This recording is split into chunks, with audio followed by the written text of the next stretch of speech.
Assalamualaikum warahmatullahi wabarakatuh. Perkenalkan, nama saya Ahmad Ainur Hakim dan saya akan menjelaskan tentang analisis faktor penunjang keselamatan terjun payung. Di sini saya menggunakan peraturan yang diterbitkan oleh FAA dengan peraturan pada bagian Advisory Circular nomor 150/2D atau FAA AC number 150/2D. Oke. Baik, selanjutnya ke pendahuluan. Dilatar belakangi dari penggunaan pada bidang militer, terutama selama berlangsungnya Perang Dunia Kedua, terjun payung sebagai olahraga mulai banyak menarik perhatian publik. Nah, pada pertengahan abad ke-20 ini mulai dikenalkannya lah terjun payung sebagai olahraga sehingga menyita perhatian publik. Nah, oleh karenanya pada mulai tahun 1946, United States Parachute Association atau USPA dan organisasi lainnya yang telah lama berdiri mulai menerbitkan lisensi khusus penerjun payung dan instructor rating program yang telah diakui FAA telah meningkatkan keamanan para skydiver atau para penerjun payung. Nah, hal ini dikarenakan pada awalnya penerjun payung ini mayoritas merupakan para penerbang yang bersertifikasi. Nah, FAA sendiri merekomendasikan semua penerjun payung pemula atau orang yang akan mulai untuk terjun payung mendapatkan pelatihan formal sesuai dengan panduan yang telah dikeluarkan dan dikembangkan oleh USPA atau United States Parachute Association. Nah, tujuan dan manfaat dari makalah ini dan presentasi ini, yang pertama adalah meningkatkan tingkat keamanan pada kegiatan terjun payung, terutama pada bidang olahraga. Nah, kedua, membantu untuk menentukan beberapa standar keamanan dalam pelaksanaan terjun payung. Yang ketiga, tentu saja membantu dalam proses pemahaman aspek keselamatan bagi orang-orang yang hendak memulai terjun payung.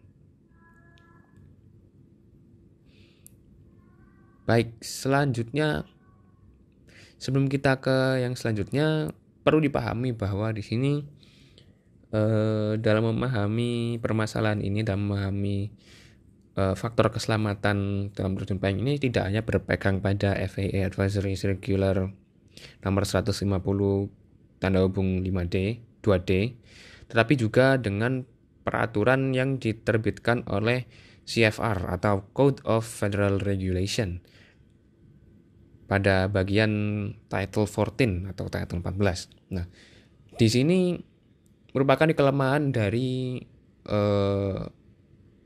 makalah saya, di mana semua peraturan mengacu pada peraturan yang diterbitkan oleh pihak luar atau luar negeri, yaitu United States atau Amerika Serikat. Baik, ke slide selanjutnya. Ini merupakan data yang diambil dari www.uspa.org mengenai tingkat fatalitas pada kegiatan terjun payung yang diambil mulai tahun 2015 hingga 2023. Bisa diamati pada tahun 2023 terdapat 10 kematian di mana penerjunannya terdapat sebanyak 365 juta kali penerjunan. Sedangkan kita langsung melihat ke yang paling bawah, 2015 terdapat 21 fatalitas pada rate penerjunan sebesar 3,5 juta. Nah, di sini bisa kita lihat bahwa kematian setiap 100.000 penerjunan itu tidak sampai 1 atau tidak sampai 1%. Nah, di sini menunjukkan bahwa upaya-upaya dari USPA dan organisasi lainnya yang telah mendahului USPA membuahkan hasil yang sangat memuaskan, di mana keselamatan dari para penerjun payung ini sangat terjamin. Dibuktikan dengan apa? Dibuktikan dengan tingkat fatalitas yang sangat rendah jika dibandingkan dengan jumlah penerjunan yang dilakukan pada setiap tahunnya. Sehingga didapat rata-rata dari 2015 hingga 2023, rata-rata kematian atau rata-rata fatalitas setiap 100.000 penerjunan hanya sebesar 0,47. Tentu saja hal ini merupakan hal yang sangat positif. Dalam mencapai ini tidak semerta-merta tanpa ada usaha maupun ada regulasi-regulasi, tidak ada regulasi-regulasi. Tentu saja ada regulasi yang dikeluarkan oleh pihak USPA. Nah, disinilah mulai kita bahas tentang analisis keselamatan penerjun payung. Pada dasarnya, pada keselamatan penerjun payung ini didukung oleh 4 poin utama. Yang pertama adalah Basic Safety Requirements. Nah, BSRs atau Basic Safety Requirements merupakan sebuah bentuk pelatihan yang telah dikembangkan oleh USPA atau United States Parachute Associations untuk mengembangkan standar keselamatan dasar dan informasi untuk aktivitas terjun payung itu tadi sendiri. Nah, pelatihan ini berisikan tentang pemeriksaan peralatan, pelatihan tentang penerjunan payung, dan pelaksanaan berbagai aktivitas olahraga terjun payung itu sendiri. Lalu yang kedua, sertifikasi medis. Dari pihak FAA sendiri tidak membutuhkan sertifikasi medis ini. Tetapi pihak FAA tetap menganjurkan para penerjun, terutama penerjun pemula, untuk melakukan pengecekan kesehatan ke pihak kesehatan atau pihak rumah sakit. Nah, selanjutnya adalah pelatihan penerjunan pertama. Bagi orang-orang yang baru memulai, FAA sangat menganjurkan untuk penerjun yang baru memulai itu untuk mencari instruktur yang telah memiliki lisensi yang telah dibutuhkan. Sehingga para penerjun yang baru ini dapat memahami faktor-faktor risiko yang timbul saat melaksanakan kegiatan terjun payung tadi. Yang selanjutnya adalah perlengkapan keselamatan. Pada perlengkapan keselamatan ini terdapat beberapa poin penting, seperti yang pertama adalah Deployment Assist Device. Lalu yang kedua ada Automatic Activation Device. Dan ketiga ada standar kinerja operasional atau MOPS atau minimum operasional, ya standar kinerja operasional minimum lah. Nah, yang terpenting di sini adalah pelaksanaan MOPS ini. Yang pastinya sebenarnya FAA ini tidak menetapkan standar MOPS sendiri atau TSO. Nah, tetapi FAA tetap merekomendasikan agar penggunaan Automatic Activation Device ini dan penggunaan Deployment Assist Device ini meninjau laporan produsen sesuai dengan standar PIA TS 120. Nah, yang tidak kalah penting di sini adalah ada poin yaitu kesadaran pengguna di mana penggunaan Automatic Activation Device harus memahami tingkat keandalan perangkat dan batasan operasionalnya. Nah, cukup dari sini kita lanjut ke perlengkapan parasut itu sendiri. Yang pertama, dari perlengkapan parasut itu sendiri pastinya ada parasut dan juga harness. Nah, parasut dan juga harness ini berdasarkan section 105.43 terbagi menjadi 2 parasut, yaitu parasut solo dan parasut tandem. Parasut solo atau penerjun solo melakukan lompatan sengaja dengan parasut dual pack tunggal. Harus memiliki setidaknya 1 parasut utama dan 1 parasut cadangan yang telah disetujui. Untuk lompatan tandem, sistem parasut untuk lompatan tandem ini harus mencakup parasut utama, parasut cadangan, harness, wadah parasut ganda, lalu activation assist device, dan harness depan untuk penerjun penumpang. Nah, selanjutnya, parasut dan harness ini harus mematuhi standar-standar yang telah ditetapkan FAA melalui USPA. Seperti pada peraturan CFR Title 14 Part 1.1. Nah, selanjutnya adalah komponen parasut itu sendiri. Nah, komponen parasut ini yang pasti terdiri dari komponen utama dan komponen tambahan.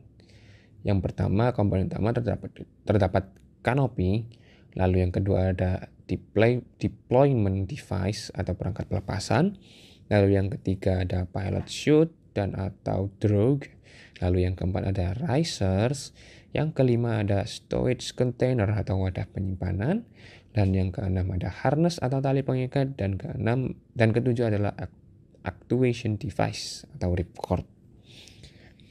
Lalu komponen tambahannya ada berupa konektor links atau tautan penghubung, lalu ada tali penarik atau bridles, lalu ada hardware atau perangkat keras yang dibutuhkan. Nah, selanjutnya kompatibilitas dan perawatan. Nah, kompatibilitas dan perawatan serta perakitan komponen ini lebih baik dilakukan sesuai dengan anjuran produsen dan tidak dilakukan oleh sembarang orang, melainkan oleh rigger-rigger yang telah profesional atau yang telah memiliki sertifikat. Nah, rigger ini sendiri juga harus mengikuti instruksi dari produsen kanopi dan wadah parasut. Sebab instruksi-instruksi dari produsen harus diutamakan jika terjadi konflik.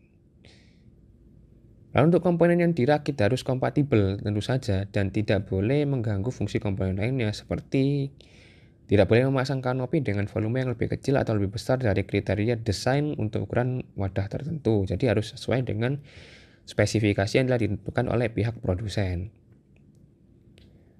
Lalu yang kedua, seperti kanopi yang disetujui oleh TSO bisa dirakit dengan harness demilitarisasi asalkan sesuai dengan standar keselamatan dengan aslinya. Jadi tidak perlu memerlukan standar militer, melainkan hanya memerlukan standar keselamatan sesuai dengan yang disarankan oleh produsen. Jadi semua harus kembali ke pihak produsen. Lalu untuk kekuatan harness itu harus setara atau lebih besar dari gaya maksimum yang dihasilkan oleh kanopi selama uji sertifikasi. Nah, rigger ini harus mencatat batas-batas ini di tempat yang dapat diakses pengguna saat memakai rakitan. Lalu untuk sistem tandem yang pasti ada batas tambahan karena beban yang ditanggung tidak hanya beban dari satu orang, melainkan lebih dari satu orang atau dua orang. Lalu ada beberapa standar untuk harness yang bisa digunakan. Seperti yang pertama yang standar yaitu standar TSO C23B. Sistem ini dibatasi oleh batas kinerja kanopi dan gaya 5000 pound dari harness. Jika kanopi berlebar pada atau di atas 5000 pound, sistem dianggap tidak terbatas. Lalu yang kedua ada low speed, yaitu TSO C23B. Yaitu sistem dibatasi oleh batas kinerja kanopi atau batas struktural harness 3000 pound, yang mana ini lebih rendah. Lalu ada komponen TSOC23C di mana hanya dapat digunakan dengan komponen yang sama dengan yang awalnya disertifikasi. Lalu ada juga TSOC23D. Dapat dicampur dengan komponen TSOC23D lainnya dengan membandingkan plakard gaya harness dengan plakard gaya kanopi. Tentu saja mengesahkan berat dan kecepatan dari yang lebih rendah dari dua plakard tersebut. Baik, selanjutnya adalah yang tidak kalah penting untuk meningkatkan keselamatan pada proses terjun payung ini, yang pasti harus memperhatikan faktor cuaca dan kondisi lapangan. Nah, dari pihak USAP sendiri telah menentukan bahwa maksimal terpaan angin itu hanya sebesar 14 mile per hour untuk siswa. Untuk landing area sendiri sebenarnya ada beberapa kelas yang telah dispesifikasikan oleh USAP. Yang pertama adalah lapangan terbuka. Pada lapangan terbuka ini, luas dari lapangan terbuka ini tidak kurang dari 500.000 kaki persegi. Dan jarak dengan penonton jika ada tidak kurang dari 100 kaki. Nah, selanjutnya ada level 1. Level 1 ini untuk luas pendaratannya tidak kurang dari 250.000 meter 250.000 kaki persegi. Dan jarak ke penonton jika ada tidak kurang dari 50 kaki. Lalu yang level 2 harus memiliki luas yang cukup untuk pendaratan dan jarak maksimal tidak kurang dari 15 kaki dari penonton jika ada. Lalu untuk area pendaratan dengan area stadium, panjangnya kurang lebih 150 yard dan lebar 80 yard dan dibatasi pada dua sisi atau lebih oleh bangku, dinding, atau bangunan dengan ketinggian lebih dari 50 kaki. Nah, ini mengenai landing area. Selanjutnya kita akan beralih ke kesimpulan. Jadi dari semua analisa yang telah dilakukan, terutama pada makalah, di situ tertera jelas bahwa sebenarnya metode-metode yang dilakukan oleh USAP itu sudah sangat efektif.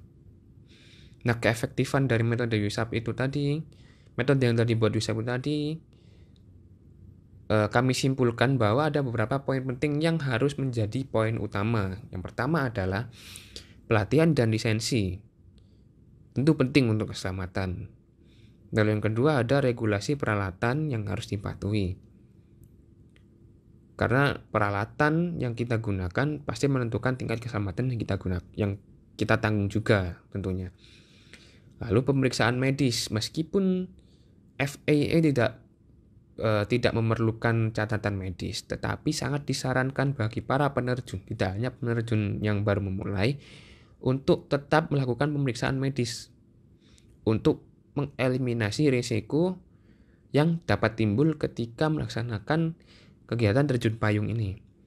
Lalu yang terakhir adalah kondisi cuaca dan area pendaratan harus diperhatikan, karena kondisi cuaca sangat dapat menentukan bagaimana pengontrolan dari terjun payung itu tadi sendiri. Bagaimana kanopi tadi dapat kita kontrol sehingga dapat kita arahkan dengan mudah. Dan untuk area pendaratan juga menjadi perhatian penting karena jika tidak memiliki area pendaratan yang luas, maka akan ditakutkan akan susah melakukan pendaratan sehingga akan terjadi kecelakaan-kecelakaan yang tidak diinginkan. Mungkin sekian presentasi penyajian dari makalah saya yang telah saya ringkas lagi menjadi PPT. Mungkin sekian dari saya, kurang lebihnya mohon maaf. Wassalamualaikum warahmatullahi wabarakatuh.